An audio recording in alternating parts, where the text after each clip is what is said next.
قاعده 43 توحید و شرک در استعانت را بداریم. پس استعانت گفتیم که استعانت در لغت از کلمه عون گرفته شده که به معنای کمک و همکاری می باشه. الله سبحانه و تعالی میگه که واستعینوا بالصبر والصلاة، شما استعانت بجوین با چی؟ با صبر و صلاح و نماز.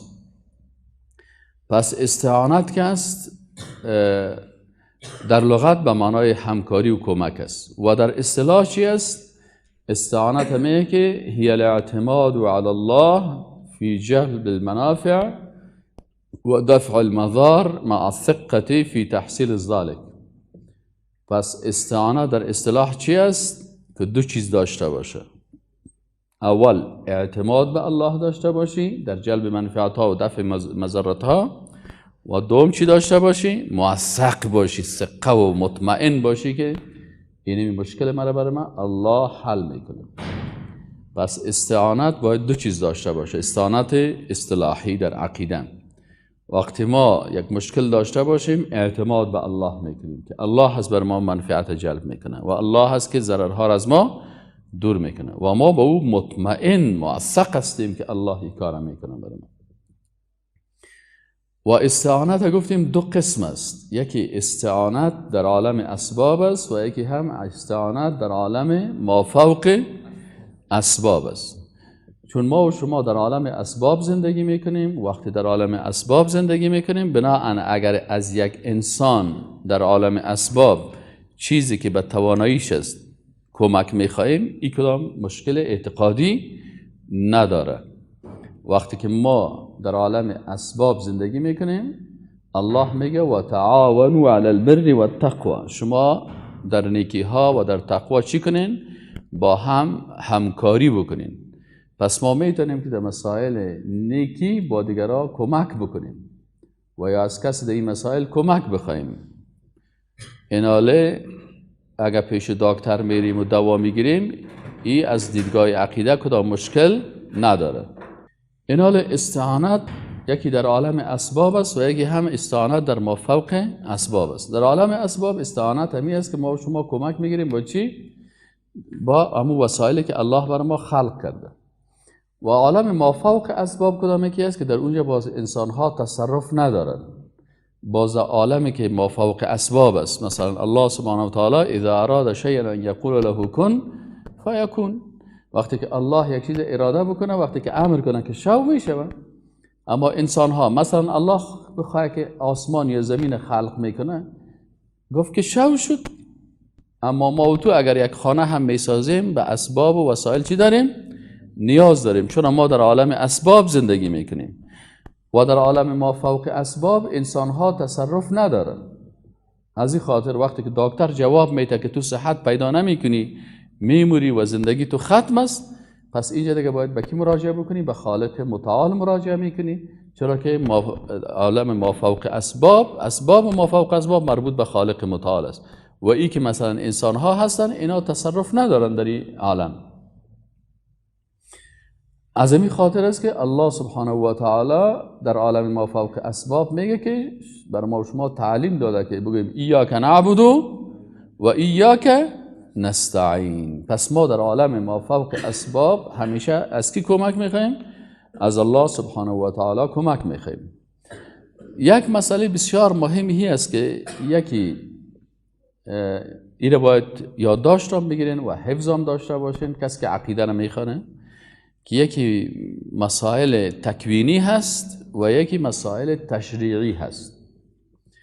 در قضایای تکوینی الله سبحانه و تعالی اینمی چیزها را خلق کرده، آفتاب، مهتاب، ستاره را. این کون و مکان که میگن اینمی هستن، ستاره، آفتاب، مهتاب، زمین، کهکشان ها، سیارات. این چی هست؟ این تکوین است، امور تکوینی. پس در امور تکوینی الله متعال برای ما اجازه داده هست که آن چیزی که به نفع ما و شماست از این جهان استفاده بکنیم.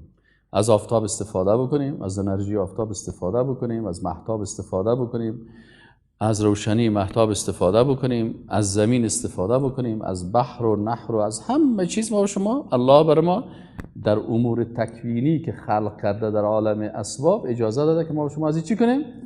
استفاده بکنیم و ما استفاده میکنیم. یکی عالم تشریعی هست، یکی امور تشریعی هست. امور تشریعی چی هست؟ که مسائل به شریعت میشه، به حکم میشه، به قانون میشه. پس در اونجا هم ما مکلفیت داریم که در مسائل شرعی از همو امور استفاده بکنیم که الله برای ما چی کرده؟ اجازه داده. یعنی در امور تشریعی به چیز ما و شما از چیز استفاده میکنیم که الله برای ما او را چی کرده؟ اجازه داده و امر کرده. اینال ما و شما وقتی که استعانت از الله میگیریم، اول با قلب خود باید ما مطمئن باشیم به الله، بگیم ایاک نستعین، پروردگار خاص از تو کمک میخوایم. اینال در امور تشریعی چی هست؟ شما سعی کنین، مثلا من دعا میکنم، درست است؟ حالا دعا مربوط به چی میشه؟ مربوط به شریعت میشه. حالا وقتی که ما دعا میکنیم، دعای ما مربوط به چی میشه؟ به امور تشریعی میشه. نماز میخوانیم، مربوط به چی میشه؟ امور تشریعی میشه. سیاست اسلامی مربوط چی هست؟ امور تشریعی هست. اقتصاد اسلام مربوط امور تشریعی هست. پس مثلا اگر من دعا میکنم که مربوط به شریعت هست، باید دعایی را بکنم که الله برای ما امو قسم دعا را اجازه داده و رسول الله صلی الله علیه و سلم طریقش برای ما نشان داده. از همین خاطر اصحاب رسول الله صلی الله علیه و سلم حتی در دعاها بر ما نقل کرده که رسول الله هم در فلانی جای دعا کرد، در فلانی جای دعا نکرده، تسبیح گفته، در فلانی جای دعا کرده دست خدا بالا کرده، در فلانی جای دعا کرده و دست خدا بالا نکرده. پس اینال ما در امور تشریعی باید مطابق طریقه رسول الله صلی الله علیه و سلم. مثلا شما تشناب میرین، در دعا شما وقتی که در تشناب میرین استعاذه هست، یعنی و این دعا هست در حقیقت. حال شما وقتی که در تشناب پیش از اینکه داخل شوین دعا میکنین اللهم انی اعوذ بک من الخبث والخبائث. اینال اینجا دست بالا کردن هست؟ نیست. پس دعا شد، دست بلند کردن نشد. اینال یک نفر اگر دعا میکنه به همراه دست بلند کردن، این در احکام تشریعی مخالفت الله را کرد. از این خاطر این بدعت گفته میشه. بدعت چی هست؟ که یک عبادت به طریقی رسول الله صلی الله علیه و سلم یک کسی انجام نده، مخالف اوامر الله. الله میگه و ما آتاکم الرسول فخذوه، و چیزی که پیغمبر براتون آورده او رو بگیرین. و ما یطع الرسول فقط اطاع الله، کسی که اطاعت از رسول کرد صلی الله علیه و سلم مثل که اطاعت از کی کرده باشه؟ از الله کرده باشه. اینال در اینجا هست که ما در امور تشریعی باید متوجه این نقطه باشیم که ولو یک امری که می باشه او رو باید به اون شکلی که الله برای ما اجازه داده. مثلا رسول الله صلی الله علیه و دعا کرد اللهم ربنا آتنا فی الدنیا حسنه و فی الاخره حسنه و قنا عذاب النار. اینه در دعا هست، ربنا آتنا فی الدنیا، قرآن آمده، سنت آمده، پس تشریع شد. اگر ما یک دعایی میکنیم که به طریقه پیغمبر صلی الله علیه و سلم نیست، پیغمبر صلی الله علیه و سلم در دعای خود هیچ وقت نگفته که پروردگارا به حق فلانی، بر روی فلانی مرا ببخش، بر روی ابراهیم علیه السلام، بر روی اسماعیل علیه السلام، به حق اسماعیل علیه السلام، نگفته ایده. پس ایناله یک کسی می از نگاه عقلی میگه الان چی نقص داره؟ شما را سوال میگن، شما میگین از نگاه عقلی نقص نداره، اما از نگاه تشریعی نقص داره که ما شریعت به طریقی کی میگیریم؟ رسول الله صلی الله علیه و سلم. و رسول الله صلی الله علیه و سلم در دعای خود دیگه نگفته. اینال اگر ما از عقل خود داخل میکنیم در حقیقت امر الله را نکردیم، امر چی را کردیم؟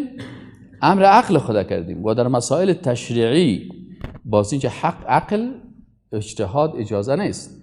وقتی که الله برای ما 2 رکعت نماز در صبح فرض کرده، ما حق نداریم که 3 رکعت بسازیم یا 1 رکعت بسازیم. متوجه شدین یا نه؟ الله گفته 2 رکعت بخوان.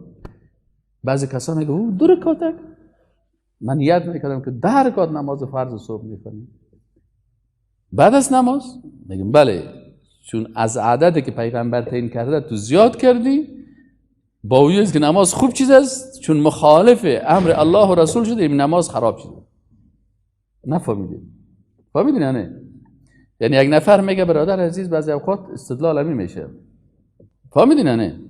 یک نفر که شما از نگاه بعضی اوقات در جامعه استدلال میشه. میگه برادر الان بد چیز است. حالا ما 30 نفر میشینیم در یک حلقه، کل ما یک سپاره قرآن میخونیم، بد چیز است.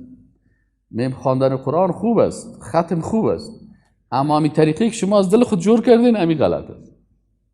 چون در عصر رسول الله صلی الله علیه و آله قسمی نکرده بود که مثلا 30 سپاره تقسیم شود، باز یک سپاره هر کس بخونه، باز میگه ثوابی نمیره که من خواندم برای از اون نفر دیگه باشه. در وقت رسول الله صلی الله علیه و سلم هر کس خودش قرآن میخوان و اگر باز یکی قرآن بلند میخوان، باز به اساس امر الله اجازه نبود که اون نفر دیگه هم بخونه، بلکه او باید چی کنه؟ فاستمعوا له گفته و انصتوا. اینا تو امر الله را شکستان دیده، می ختمه امر الله شکستانده میشه. و هم قرآن بلند میخونه و هم بلند میخونه. از این کتازو چی است؟ 20 نفر بلند قرآن خوانده میره و هیچ کس گوش نمیگیره، و اگر کسی گوش هم میگیره حالا از کی گوش میگیره؟ متوجه هستین نه؟ پس بسیاری وقت انتقاد میشه در مسائل کسایی که نمیفهمه اوامر الله را. پس ما میگیم که با مکلفیت داریم در تطبیق شریعت مطابق طریقه رسول الله صلی الله علیه و آله چی کنیم؟ مطابقت از او بکنیم. یک کس میگه برادر دعا بد چیز است.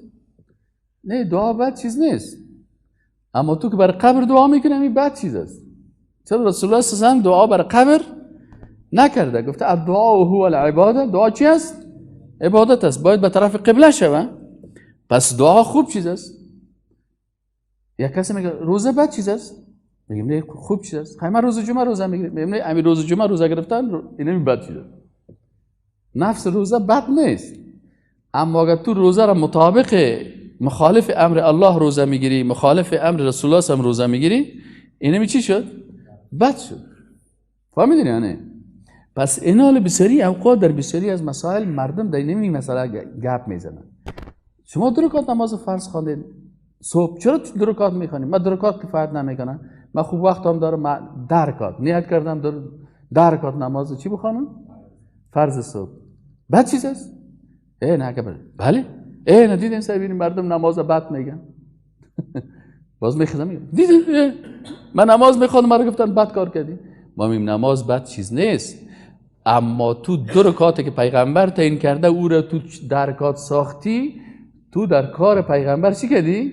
مداخله کردی. چرا پیغمبر وقتی که نماز صبح 2 رکعت تعیین کرد و ما ینطق عن الهوى ان هو الا وحی یوحى، پیغمبر از دل خودی کار نکرده، بالاش وحی آمده. پس او به اساس وحی گفت نماز صبح چند رکعت است؟ 2 رکعت است. حالا تو به اساس چی میگی که 10 رکعت است؟ پس تو در ادعا میکنی نبوته، ادعا میکنی وحیه، و میگی که مثلا طریقه پیغمبر درست نیست، من طریقه جدید ایجاد میکنم. از این خاطر اکثرا بدعت ها به می خاطر نقص میکنه که اینا ضد پیغمبر کار میکنن و پیغمبر رو نشان میده که پیغمبر یعنی درست عبادت نکرده. متوجه شدین؟ پس اینا در عالم استعانت، وقتی که خود استعانت هم استعانت تشریعی است، این مربوط از این میشه که ما در استعانت تشریعی هم باید چی بکنیم؟ چی کنیم؟ با طریقه و اسلوب رسول الله صلی الله علیه و سلم چی کنیم؟ استعانت بخواهیم. و ما و شما دیدیم که مثلا دعاها و چیزها را ما و شما در بخش دعا خواندیم. و اینال در عالم ما فوق اسباب یکی استعانت توحیدی است، 2 قسم میشه در عالم ما فوق اسباب. یکی استعانت توحیدی است و یکی استعانت شرکی هست. استعانت توحیدی کدام استعانت است؟ که انسان مسلمان مطابق قرآن و سنت استعانت بخواهد. ایاک نعبد و ایاک نستعین. رسول الله صلی الله علیه و سلم به عبدالله بن عباس رضی الله عنهما گفت که اذا استعنت فاستعن بالله. وقتی که استعانت میخواستی استعانت از الله بخوای در عالم ما فوق اسباب. و استعانت شرکی چی هست؟ استعانت شرکی او است که آنچه که از الله خواسته میشه او از مخلوق خواسته شود در عالم ما فوق اسباب. آنچه که از الله خواسته میشه او رو چی کنه؟ از مخلوق بخوای. مثلا زندگی از کی خواسته میشه؟ از الله. اولاد از کی خواسته میشه؟ از الله. متوجه هستین؟ دفع ضرر از کی خواسته میشه در ما فوق اسباب؟ از الله. یک کسی امیر از کی میخواه؟ از مخلوق میخواه. وقتی که از مخلوق خواست، اینجا برازی چی شد؟ این استعانت شرکی است که مشرکین میکردن. و الله سبحانه و تعالی میگه که ولا تدعو من دون الله ما لا ينفعك ولا يضرك. ولا تدعو من دون الله، نخوای بغیر از الله از مخلوقات. متوجه هستین؟ ما لا ينفعك ولا يضرك، که این مخلوق نه بر تو نفع رسانده میتونه و نه هم ضرر رسانده میتونه. فان فعلت، الله میگه اگر این کار کردی، فان فعلت فانك اذا لمن الظالمین، باز او در اون وقت در جمله چی هستی؟ در جمله ظالم ها هستی. ان الشرک لظلم عظیم، باز تو شرک آوردی و این ظلم بسیار بزرگی را مرتکب شدی. متوجه شدیم؟